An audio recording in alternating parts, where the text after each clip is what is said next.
you so much. Thank you. And be sure and say hello to the Salvation Army Santa on the way out. He answers to Geraldo. Happy Tuesday, everyone. According to a new poll, nearly 70% of Minnesotans say Governor Walz needs to do more to stop fraud. In response, he is now requiring men to show 2 forms of ID when buying tampons. Kamala Harris is reportedly preparing for a 2028 presidential campaign, despite donors and party leaders' concerns. But like her husband with a nanny, she refuses to pull out. Wow. Earlier today, in fact, she was seen putting a down payment on a campaign bus. Nancy Pelosi says she still hasn't talked to Joe Biden. Critics pounce, saying, how hard is it to order a Ouija board from Amazon? According to insiders, Joe Biden hasn't raised enough money for a legit presidential library, but he bragged if all goes well, they can afford a really kick-ass bookmobile.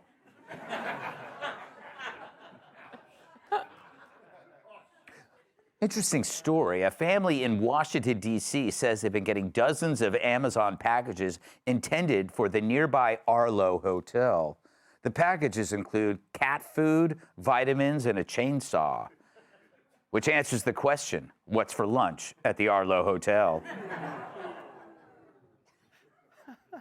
It was worth it. President Trump just announced his plan to classify fentanyl as a weapon of mass destruction. He then did the same thing for Jerry Nadler's ass.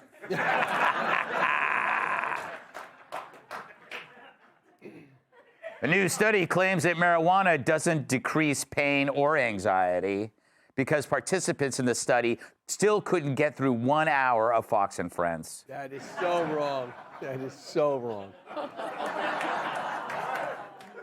Taylor Swift reportedly gave out bonuses totaling $197 million to everyone working on her tour. That is amazing. Who gives out bonuses? And finally, a woman's body was found inside a freezer at a dollar store. After being discovered, she was immediately put in the clearance section. All right, we're going to do a monologue. They didn't really love the jokes. I think they did.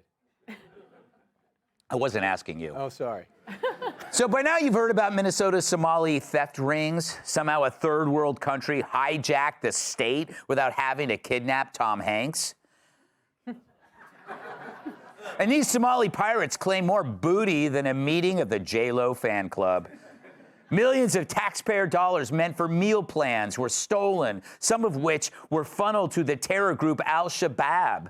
Although having seen Somali cuisine, maybe it's better they didn't spend it on food. It's one of the largest scams in U.S. history. But for years, Tim Walz ignored it in favor of supplying feminine hygiene products to students named Steve. Now he's issuing blame, but not to the fraudsters. It's Whitey's fault. Do you want to hear more from members and leaders from the Somali community to say, we need to look at ourselves, we need to hold our own neighbors accountable? Look, it's not law-abiding citizens. If that were the case, there's a lot of white men should be holding a lot of white men accountable for the crimes that they have committed. For every crime, which of course the majority being committed by white men, asking us to do more about that, I think it's crime in general. No wonder that Minnesota State Burn is the loon. He suggests that white men don't hold other white men accountable. Well, he's right about one white guy, him. Under this fool, the whole state's become messier than a pair of Joe Biden's tidy whities after eating bad sushi. What a tool bag. Turns out Minnesota's AG, Keith Ellison, took donations from people later convicted in this fraud scheme. His son, a Minneapolis city councilman, got paid to do Harvard on a fellowship while pulling a 6-figure paycheck from the city, and even asked taxpayers to cover his flights while missing half the city council meetings. Then, of course, there's Ilhan Omar, whose district was the epicenter of Somali fraud. Gee, I wonder if there's any connection between the first Somali in U.S. history to serve in Congress and the billions in fraud in her district, which is mainly made up of Somalis. So what's her story? She landed in the U.S. after fleeing civil war in Somalia. She says her dad was an educator, but he was also a colonel in the Somalian army under a dictator who committed war crimes. So yeah, she escaped the problem that her family helped create. That's like a flasher who comes here to escape frostbite. And the Washington Beacon, Free Beacon, reports that, yeah, she really did marry her brother, possibly to skirt immigration laws and get her brother into the U.S. No wonder they served the wedding food family style. They tracked online marriage info to prove it, but when the Beacon reached out to her team, they were called bigots for even asking. Because for Dems like her, they rely on the ruse that accountability is racist. Every audit is a human rights violation, and every Wednesday is ladies' night. But you gotta ask, how come no Democrats are defending her? That's the dog not barking. No one's saying, hey, Ilhan Omar didn't marry her brother. I mean, if someone had said that about me, I'm pretty sure people would speak out on my behalf. At the very least, my brother. But you don't hear anything from the Dems about her, not even a request for proof of bunk beds. No.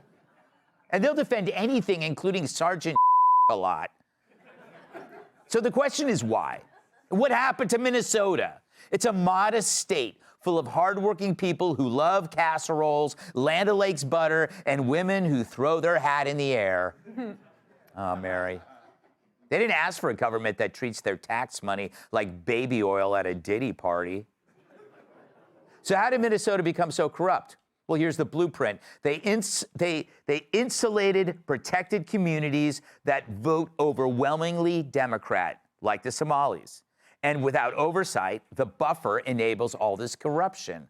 Minnesota wasn't some tragic accident, it's a scandal unfolding in plain sight. And until the state holds everyone accountable, including their leaders, Minnesotans will still be the land of 10,000 lakes, but the taxpayers will be the ones getting soaked. Hey everyone, I'm Emily Campagno. Catch me and my co-hosts Harris Faulkner and Kaylee McEnany on Outnumbered every weekday at 12 p.m. Eastern, or set your DVR. Also, don't forget to subscribe to the Fox News YouTube page for daily highlights.